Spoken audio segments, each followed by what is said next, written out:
Dari konflik Rusia-Ukraine, saya bawakan anda untuk blok kedua ini dengan rakan saya Hasimi Muhammad berkenaan dengan pilihan raya negeri Johor. Johor memilih. Sabtu ini kita bakal menyaksikan penamaan calon bagi PRN Johor dan pastinya antara selain daripada isu ataupun calon-calon yang bakal ditampilkan hari ini, esok saya difahamkan ada lagi parti-parti yang akan umumkan calon-calon yang akan bertanding pada PRN Johor, tetapi isu rakyat masih lagi memberi kita menjadi tumpuan di Ashraf Awani kerana akhirnya apa yang perlu diselesaikan oleh adun-adun yang bakal dilantik ini adalah isu-isu rakyat, memperjuangkan nasib dan hidup mereka. Dan bersama dengan saya adalah Hasimi Muhammad yang tiba di negeri Johor semalam, jika tak silap saya. Hasimi tiba negeri Johor. Hasimi mungkin boleh kongsikan perjalanan dan juga kawasan fokus tumpuan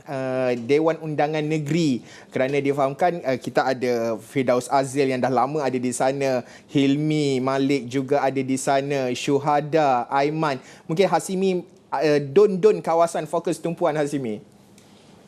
Baik, terima kasih Haris. Pada Haris maklumkan bahawa rakan tugas kita yang lain juga bersedia di Johor ini membawakan perkembangan lanjut mengenai perkembangan politik menjelang hari penamaan dan juga PRN Johor 12 Mac ini. Ditekankan saya semalam telah tiba di Johor. Memberi tumpuan lokasi exactnya adalah di Batu Pahat.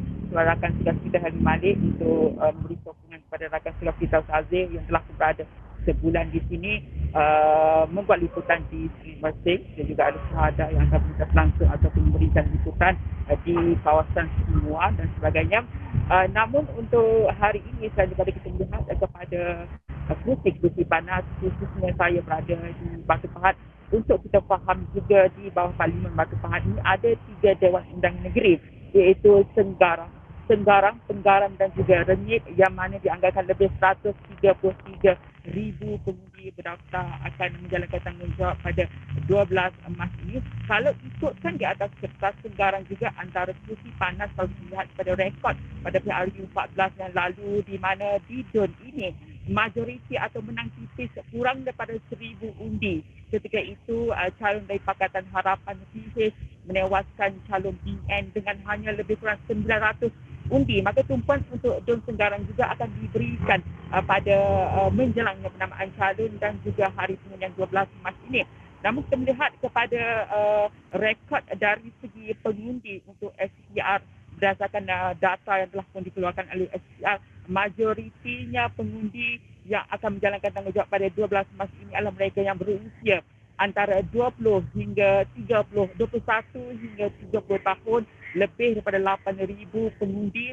Namun kita juga memberi tumpuan kepada pengundi-pengundi muda. Kalau di DUN Tenggarang ini lebih 2,000 pengundi yang berusia 18 hingga 20 tahun akan mengundi buat pertama kalinya di DUN Tenggarang ini. Dan berbalik kepada isu rakyat yang sebenarnya dimaklumkan oleh Haris tadi, selain kita membawakan perkembangan politik, khususnya melihat kepada pengumuman calon yang akan dilakukan oleh parti-parti lain lagi menjelangnya penamaan calon ini, kita melihat kepada isu yang mungkin boleh ditekankan oleh calon yang akan bertanding dan juga wakil rakyat yang akan dipilih pada 12 Mac ini. Antara yang kita dapat untuk hari inilah secara kasarnya, selain daripada kemudahan asas segi bekalan air dan sebagainya, isu seperti kenaikan harga barang, kemudahan infrastruktur, pekerjaan masih lagi antara yang mendominasi di kawasan DUN Tenggarang ini juga. Khususnya kita melihat di Parlimen secara luasnya adalah Batu Pahat, masih lagi perkara-perkara itu dibincangkan, diperkatakan dalam kalangan beberapa pengundi yang kita temui. Antaranya di lokasi ini, kalau sekitar 150 daripada kita bersiaran ini, ada satu pasar yang kita temui beberapa individu pada awal pagi tadi untuk mendapatkan reaksi awal.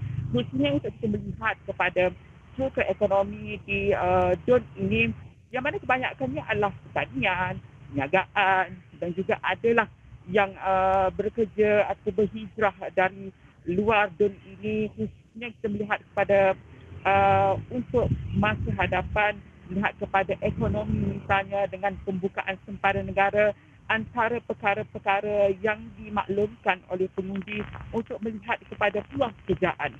Misalnya adanya pembukaan sempadan kelak, dia mungkin boleh merancangkan semula ekonomi, sama ada golongan belia untuk keluar ke Singapura dan juga warga Singapura masuk ke kawasan ini untuk menyalurkan kewangan untuk menaikkan sektor ekonomi. Jadi kalau kita melihat kepada itu, maka isu-isu pekerjaan ini masih lagi diharapkan dapat diberi tumpuan oleh wakil-wakil rakyat yang mungkin akan dipilih kelak pada 12 Mac ini hari. Simi sebutkan tadi isu peluang pekerjaan, kos harga barang, dan kita tahu seperti laporan Firdaus Azul juga ada memaklumkan bahawa isu dari segi gelandangan mereka yang tidak dapat yang dibuang kerja, mencari kerja, ada yang terpaksa balik kampung. Kita faham di daerah ataupun di Parlimen Batu Pahat, terutama Dun Senggarang ini difahamkan ada juga melibatkan isu-isu asas yang bukan saja di Johor Bahru tetapi di Batu Pahat juga ada isu-isu yang sama.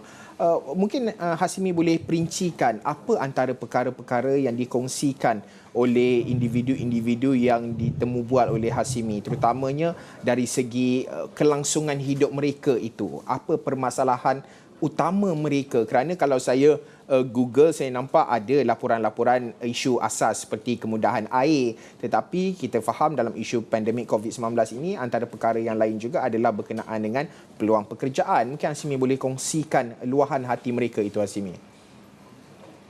Betul, Haris. Kita melihat satu adalah secara besarnya isu kenaikan harga di peringkat nasional juga dibincangkan.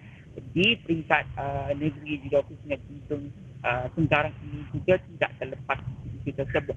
Selain kita melihat kepada kemudahan asas, misalnya kalau belia mahukan dari sudut kemudahan seperti sukan, infrastruktur seperti perbankan dan sebagainya, institusi bank dan sebagainya. Kalau lihat di sini, difahamkan hanya ada satu bank iaitu BSN dan kebanyakan mereka perlu ke RM2 untuk mendapatkan akses lain ataupun institusi perbankan lain, masuk juga dari sudut pengeluaran wang dan sebagainya. Jadi perkara-perkara itu masih lagi diharapkan diberi tumpuan khusus.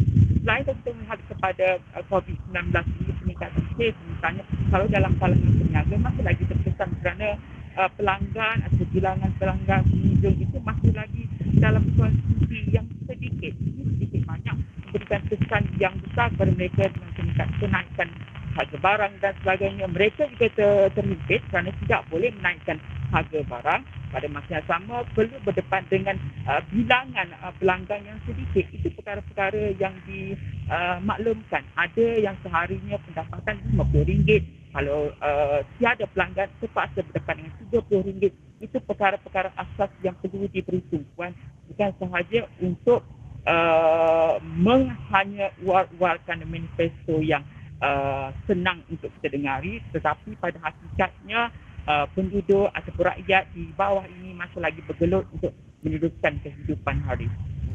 Hasimi, berbaki dalam lebih kurang dalam 4 minit perbincangan kita ini, mungkin Hasimi boleh kongsikan berbaki beberapa hari lagi, esok Khamis, Jumaat dan juga hari Sabtu nanti adalah penamaan calon. Sebelum kita nak cerita berkenaan dengan berapa penjuru, siapa lawan siapa orang muda, siapa calon lama berpindah kerusi dan sebagainya, tetapi ada lagi don-don yang perlu biasanya kalau kita membuat liputan pilihan raya ini, kita akan mendekati rakyatnya dahulu, kota kampungnya dahulu, melihat kepada isu-isu asas. Mungkin ada don-don lain. Kalau hari ini Hasimi menceritakan berkenaan dengan don di dalam Parlimen Batu Pahat, mungkin Hasimi boleh kongsikan don-don lain ataupun ada melibatkan parlimen-parlimen lain yang akan Hasimi pergi untuk membuat liputan sepanjang pilihan raya negeri Johor ini. Tentu hari selain daripada kita fokuskan kepada Batu Pahat, kita don di Parlimen Batu Pahat ini, perancangan kita juga di kawasan-kawasan sekitar kita melihat kepada kerusi-kerusi panas, khususnya di kawasan Parlimen Renggang. Kita ada Dewan Undangan Layang-Layang misalnya yang sebelum ini telah dimenangi oleh Barisan Nasional, calonnya Datuk Wan Hafiz Agazi. Kali ini kita melihat kepada calon yang ditampilkan oleh Pakatan Harapan juga bukan calang-calang ahli parlimen Sebab Renggang itu sendiri, Dr. Mazli Malik. Jadi perkara itu pastinya kita akan cuba bawakan dari masa ke masa melihat persaingan tersebut. Kalau ikutkan secara keseluruhan, kita anggarkan 10 kursi panas mungkin menjadi tumpuan untuk sepanjang PRN Johor ini, di mana daripada 10 itu 6 adalah milik Barisan Nasional, 4 adalah Pakatan Harapan. Bagaimana kita melihat kepada kursi panas itu adalah kita melihat kepada rekod-rekod PRU 1410 ini majoriti di bawah 1,000. Jadi bagaimana kursi-kursi ini akan dipertahankan ataupun diambil alih oleh parti-parti lain. Selain kita juga melihat kepada mungkin juga kita akan keluar. Ada juga donor di situ yang menjadi tumpuan di Parlimen Sembrong juga. Kemungkinan besar juga akan menyaksikan persaingan sengit di don-don di bawah Parlimen tersebut.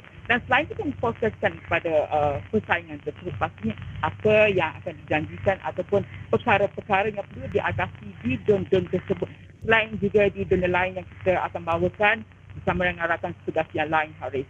Baik, terima kasih Hasimi Muhammad yang membawa perkembangan dari Parlimen Batu Pahat secara spesifiknya di Don Senggarang.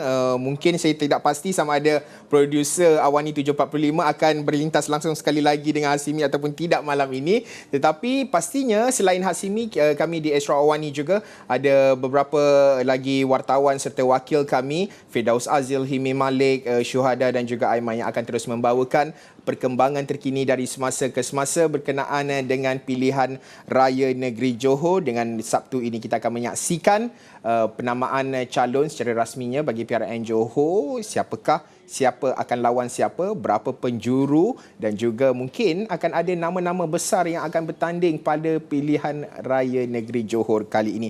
Sekian sahaja cerita untuk waktu ini. Saya Haris Ashraf Hasnan. Salam hormat.